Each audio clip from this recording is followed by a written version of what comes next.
Échele ojo a su consumo, una estrategia del programa de diversidad sexual de la Subsecretaría de la Mujer. En Río Negro, juntos avanzamos más. Bienvenidos. Hola, bienvenidos a nuestro programa Échele ojo a su consumo. Esta es una campaña de la Subsecretaría de la Mujer desde el programa de diversidad sexual. Hoy me encuentro con Laura Victoria. Laura es la coordinadora del programa y vamos a estar hablando un poco del consumo de sustancias psicoactivas en la población diversa. Laura, bienvenida. Hola Santi, ¿cómo estás? Muchas gracias.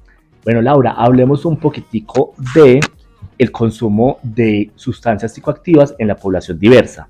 ¿Sabes cuáles son las sustancias psicoactivas más consumidas en Colombia y cuáles son sus efectos sobre la salud física y mental? Pues Santi, para sorpresa de todos, de acuerdo a la Organización Mundial de la Salud, el alcohol es la sustancia psicoactiva más consumida en el mundo. El alcohol, ¿Quién lo creyera? Pues imagínate, lo que pasa es que lo naturalizamos, ¿cierto? Yo me acuerdo que desde que yo estaba chiquita, le daban una copa de aguardiente para las lombrices. Ahí ya hay una naturalización absoluta del consumo de alcohol. Pero imagínate que aproximadamente 3 millones de personas en el mundo al año se mueren por el consumo de alcohol, en su mayoría hombres. Por otra parte, se estima que aproximadamente 1,5 millones de personas están en consumo riesgoso de alcohol, además porque este se inicia desde edades muy tempranas, como decía anteriormente. Aproximadamente hay un índice de que las personas desde los 12 o 13 años de edad ya están empezando a consumir alcohol. El alcohol es una cosa muy tesa, pues porque es inicialmente como hay un acercamiento social, porque se utiliza como una forma de afrontar el estrés, de socializar, pero pues termina siendo una medida desacertada porque por el contrario aumenta los síntomas de ansiedad, de angustia, de depresión, ¿cierto? Y puede ser el potenciador de trastornos mentales, además de que aumenta el riesgo de violencia doméstica. Según la encuesta global de drogas, un 21% de los colombianos admitió que había sufrido alguna lesión o que había causado alguna lesión a otras personas como consecuencia del consumo de alcohol en el último año. Por eso el 39% de los bebedores en Colombia indica que les gustaría dejar de beber menos, pero solo un 1% busca ayuda profesional. Entonces, mira, es un asunto súper complicado. Listo, entonces empezamos. El más fuerte es el alcohol. El alcohol, sí. Ok, ¿y de ahí qué sigue? La marihuana. Ok, muy conocida. La marihuana también es súper popular, pues sabemos que la marihuana es una planta que sale del cannabis, que se seca, ¿cierto? Y se extrae la flor específicamente de la planta hembra. Eso es una planta utilizada tradicionalmente a lo largo de la historia, en diferentes regiones, se usa principalmente. Tiene un uso medicinal, tiene un uso religioso, también tiene un uso textil. De la marihuana también se pueden hacer telas, bolsos, zapatos, pero el problema con el uso de la marihuana se vincula a dos cosas, diría yo. Por un lado, al uso desde edades tempranas, ¿cierto? Según el informe del Observatorio de Drogas en Colombia, la edad de inicio de consumo de marihuana de sustancias psicoactivas es aproximadamente de 14 años. Y ojo, cuando tú empiezas a consumir marihuana desde edades tan tempranas, sobre todo el consumo reiterado, no es que te fumes un porro pues una vez en la vida y ya quedaste así, no, el consumo reiterado pues puede afectar la forma en la que el cerebro crea las conexiones para funciones como la atención, la memoria, el aprendizaje, y son efectos que pueden durar poco tiempo o se pueden mantener de forma permanente. Entonces el problema es que los jóvenes que consumen marihuana pueden tener menor rendimiento en la escuela, pueden tener dificultades para recordar cosas. Entonces cuando el consumo se junta con desmotivación, con ausentismo escolar, con dispersión en general, mejor dicho, el muchachito y la muchachita ya no quiere hacer nada sino fumar marihuana, claro, se va generando un problema pues, para su socialización, ¿cierto? En general. Y otro problema grave, Santi, ¿sabes cuál es? Que la compra y la distribución clandestina de la marihuana. O sea, como todavía es un asunto ilegal, entonces esto acrecienta la consolidación de plazas ilegales, por ende el fortalecimiento del negocio del narcotráfico, que trae consigo además la captación de jóvenes, de menores de edad para la venta, y también pues las muertes por disputas del territorio, todo este problema que sabemos que existe del narcotráfico en Colombia. Entonces sigue siendo un asunto muy complejo. Y ojo, la gente no sabe que de acuerdo al artículo 2 de la Ley 30 de 1986, que es el Estatuto Nacional de Estupefacientes, cada persona en Colombia puede tener un cultivo de hasta 20 matas de marihuana para su autoconsumo. Entonces, lo que se sanciona es la distribución y venta, pero tú puedes tener hasta 20 matas en tu casa, ¿cierto?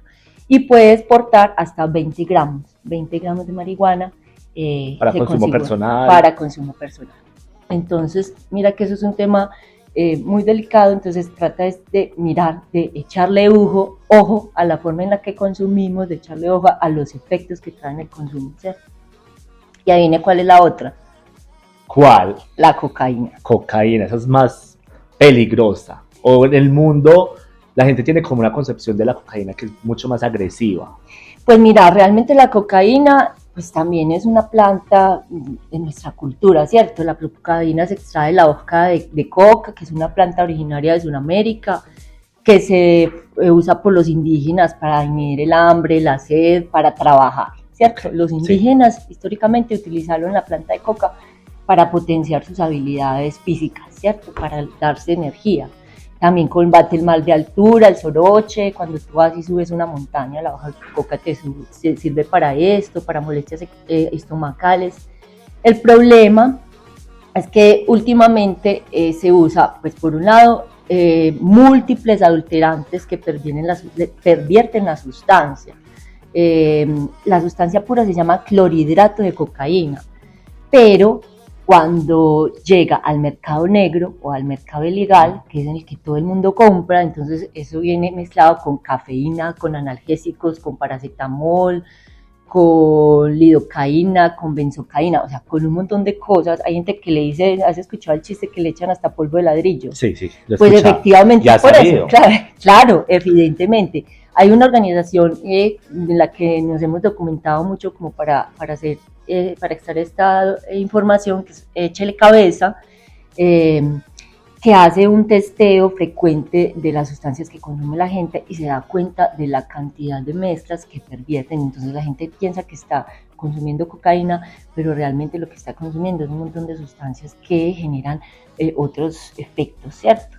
Y consigo, pues, el consumo reiterado de cocaína trae fatiga, irritabilidad, pérdida del apetito, náuseas, y el problema además que es que el consumo reiterado y a largo plazo, pues también puede derivar en crisis de ansiedad, en disminución de la memoria, en disminución de la capacidad de concentración, en ideas paranoides, ¿cierto?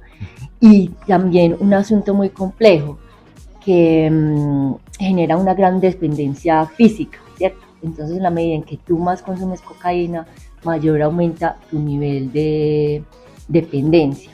No hay todavía informes concluyentes que determinen como o porcentualmente el nivel de dependencia que genera la cocaína, pero sí es uno de los más elevados en relación a las diferentes sustancias. Además, que el problema es que el consumo de la cocaína siempre está vinculado al consumo de licor. Entonces, altos niveles de consumo de licor más consumo de cocaína que se vuelvan una bomba explosiva, ¿cierto? Y también un asunto, el mercado. En promedio el precio del gramo de cocaína en el mundo es de $74. ¿Y adivine cuánto vale en Colombia? ¿Cuánto? Aproximadamente $4. Entonces, claro, como es de tan fácil acceso, la cocaína termina siendo muy consumida en Colombia, porque pues desgraciadamente, o no sé, somos productores, entonces el mercado negro tiene más fácil accederlo porque es más económico. Más, exactamente. Entonces esas son las tres sustancias: el alcohol, la marihuana y la cocaína. Bueno, una pregunta, Laura.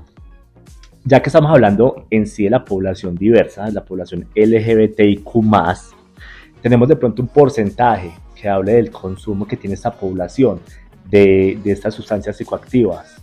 Pues Santi, todavía no hay estudios que revelen porcentualmente cuál es el consumo, ni si existe un mayor consumo de la población LGTB de estas sustancias. Lo que yo sí he podido analizar a través de varios años trabajando con el tema de diversidad y que lo hemos nombrado en otros espacios, es que indudablemente las limitaciones para las expresiones de, por ejemplo, de afecto, las expresiones de género en el espacio público para las personas LGTBI nos conduce a ciertos lugares, ¿cierto? Uno de esos lugares estelares es la fiesta. Claro, siempre sí, se vincula población LGTBI con fiesta, rumba, jolgorio. Vos has visto que si uno va a una marcha LGTBI, son millones de personas enfiestadísimas, ¿cierto? Sí. ¿Qué pasa? Por ejemplo, muchas de las chicas o chicos más jóvenes, para tener sus primeros encuentros o sus manifestaciones, para darse un besito con el novio o con la novia, pues indudablemente tiene que acudir a un bar gay o a una discoteca. Esto ya te conduce a que tienes que consumir licor. Estás en el medio. Estás en el medio, claro, es un asunto de licor, de consumo, porque es que no es tan fácil, por ejemplo, tú ir a un parque a comerte un cono y darte un beso con tu novio, ¿cierto? O ir al cine y ir cogida de la mano de tu novia. Entonces, por lo general, las discotecas o los bares son los espacios en los que puedes salir del closet de manera más libre, tranquila, ¿cierto? Que hay cierta tolerancia frente a eso. Eso indudablemente conduce a un alto consumo, por ejemplo, de alcohol, que siempre el consumo del alcohol, pues, se vincula con el consumo de otras sustancias. Y también se habla de que el estrés, la ansiedad, pues que deriva del bullying, ¿cierto? Del acoso, la discriminación, las dificultades familiares, los problemas de salud también naturales, sobre todo de salud mental, pero que no son propios por la condición, sino que son más derivados del escenario de discriminación, ¿cierto? Y de las limitaciones para expresarse, pues sí tienen algunos riesgos asociados al consumo de sustancias psicoactivas. Igualmente es importante desarrollar investigaciones que analicen, por ejemplo, el tema de la homofobia internalizada. ¿Qué es la homofobia internalizada? Yo voy evidenciando a lo largo de mi vida, por ejemplo, que a mí me gustan las mujeres y no lo quiero asumir, me cuesta, me duele, me da miedo expresarlo en mi familia, en mis entornos sociales. Entonces, claro, finalmente el consumo de drogas o de sustancias sirven para asumirlo, desestresarme, ¿cierto? Autorreconocerme. Lo que pasa es que no es de la manera esperada o la manera pues, correcta para hacerlo. Entonces, en conclusión, no existen realmente estudios que evidencien un mayor nivel de consumo, pero sí todas las circunstancias contextuales que limitan la expresión del libre desarrollo de la personalidad y del bienestar físico y mental. En la medida en que tú no puedes ser libre, en el que tú no puedes expresar tu expresión de género, tu orientación sexual, pues te puede llevar claro. a consumir. Listo, Laura, llegamos al final de nuestra primera emisión de Échele Ojo al Consumo, una campaña de la Subsecretaría de la Mujer, de la Administración Río Negro. Juntos avanzamos más. Nos vemos y nos escuchamos en una próxima emisión. Gracias por permanecer con nosotros en Échele Ojo a su consumo. Nos escuchamos en una próxima emisión. Hasta pronto.